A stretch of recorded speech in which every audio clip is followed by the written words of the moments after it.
नमस्कार मंडळी, रामेश्वरी येरमे यूट्यूब चॅनलमध्ये आपणा सर्वांचं स्वागत आहे। अनुकंपा तत्वावरील नियुक्त शिक्षकांना शिक्षक पात्रता परीक्षा अर्थातच टीईटी वा सीटीईटी परीक्षा 3 वर्षाच्या कालावधीत उत्तीर्ण होण्याची अट दिनांक 2/9/2024 रोजी निर्गमित करण्यात आलेल्या शासन परिपत्रकामध्ये टाकण्यात आली होती।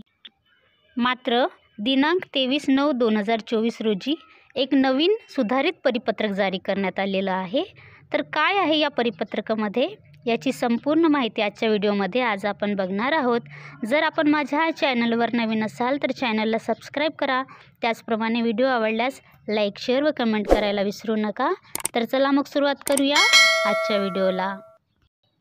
शालेय शिक्षण व क्रीडा विभाग यांच्यातर्फे हे परिपत्रक जारी करण्यात आलेलं आहे।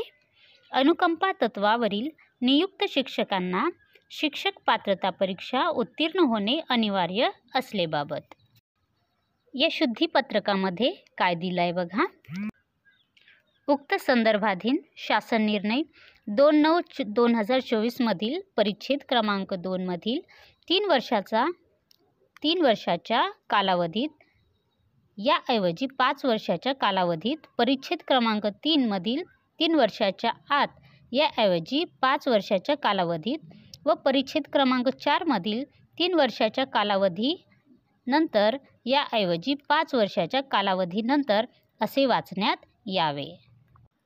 2/9/2024 रोजी निर्गमित करण्यात आलेल्या परिपत्रकामध्ये 3 वर्षाच्या कालावधी मध्ये शिक्षक पात्रता परीक्षा उत्तीर्ण होणे गरजेचे होते, परंतु या नवीन शुद्धीपत्रकानुसार हा कालावधी 3 वर्षावरून 5 वर्षाचा करण्यात आलेला आहे। सदर शासन शुद्धीपत्रक महाराष्ट्र शासनाच्या www.maharashtra.government.in या संकेतस्थळावर उपलब्ध करून देण्यात आलेलं असून हे शुद्धीपत्रक डिजिटल स्वाक्षरीने साक्षांकित करून काढण्यात आलेलं आहे। कशी वाटली आपणास ही माहिती? पुन्हा भेटूया नवीन माहितीसह। धन्यवाद।